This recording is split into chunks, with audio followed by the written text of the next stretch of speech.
Hey everyone, my name is Enu Alista Shafiana binti Latif, and today I'm gonna talk about one of my favorite ideas in education, which is differentiated instruction. There's this quote by Carol Ann Tomlinson that really stick with me. She said, differentiated instruction is not a set of strategy, but a way of thinking about teaching and learning. And honestly, that line hits deep because it reminds us that good teaching is not about fancy techniques or following a manual. It's about how we think about our students, how we see their differences, and how we respond to them with empathy and intentions. When Tomlinson says differentiated instruction is a way of thinking, she means it's a mindset, not a checklist.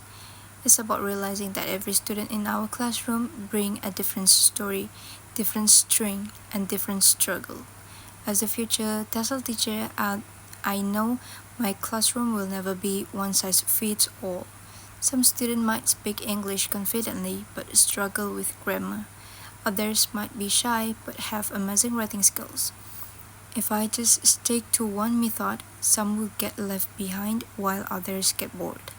So instead of asking myself, what activity should I do today, I'd ask, what do my students actually need right now? That's the shift from focusing on content to focusing on people. Teaching then become not just delivering information, but understanding who's sitting in front of me. So to make that mindset real in the classroom, Tomlinson's break differentiated instruction into four main components, which is readiness, interest, learning style, and learning environment. Let's go through each one. First, readiness. This is all about where your students are starting from. Not every student ready for the same challenge. For example, if I'm teaching English writing, some students might still be forming basic sentences while others can already write early paragraphs. So I'd use tired activities. Maybe beginners describe a photo with short sentences while advanced learner write a descriptive paragraph. Some topic, different level of challenge. Second, interest. Interest is the emotional spark that makes learning feel personal. When I teach descriptive writing, I could easily give one topic for everyone. But instead, I'd let them choose. Describe your pet, your favorite place, your idol, or even your dream home. Examples. When students write about what they care about, they put more heart into it, and language learning suddenly becomes meaningful, not mechanical. The third one is learning style. Everyone learns differently. Some needs to see it, some needs to hear it, and others need to do it. So when I teach adjectives, for instance, I will mix it up. Use colorful visual, play an audio clip that models descriptive language, and end up with a group activity where they describe each other's. It keeps things lively and it helps every type of learner connect. And lastly, the learning environment. This one's often overlooked, but it's huge. A supportive classroom atmosphere makes students feel safe enough to take risks and make mistakes, which is the only way real learning happens. So in my TESOL class, I'd make it clear that grammar errors are okay. I'd tell them, don't worry about being perfect, just try. I'm here to help you get better, not judge you.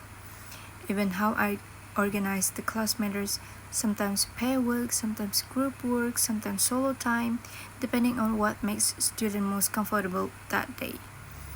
Then when all four of these components come together, that's when learning starts to feel human, not mechanical. Alright, let's imagine in these actions. Say I'm teaching a group of intermediate English learners. Our topic is descriptive writing.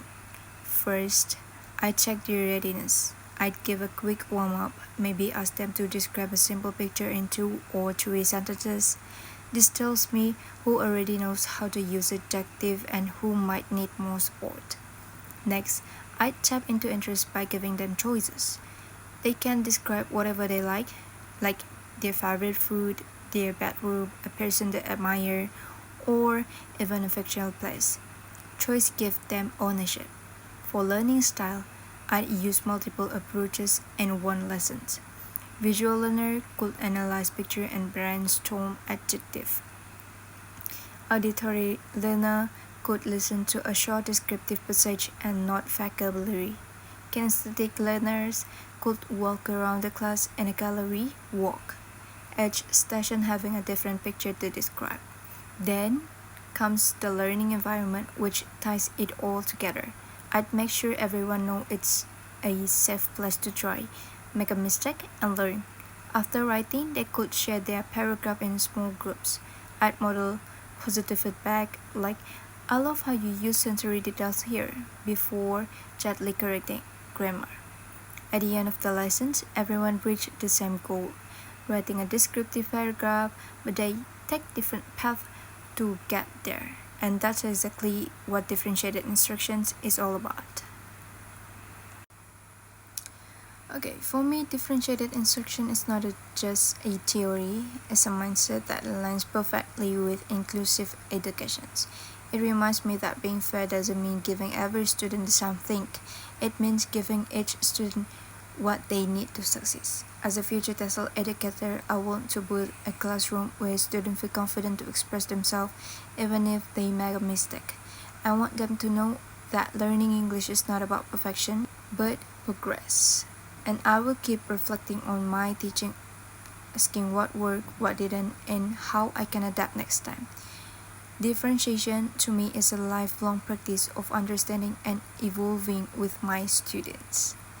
To wrap up, Carroll and Tomlinson's quote remind us that teaching is not just about applying method, it's about mindset. Differentiated instruction challenge us to see every student as unique, to teach not just from the head but also from the heart. When we focus on readiness, interest, learning style, and environment, we create lessons that truly reach everyone. At the end of the day, teaching English or any subject is more than grammar or vocabulary. It's about connection, curiosity, and confidence. And when we teach with that mindset, we don't just teach language, we teach people. So that's all from me. Thank you.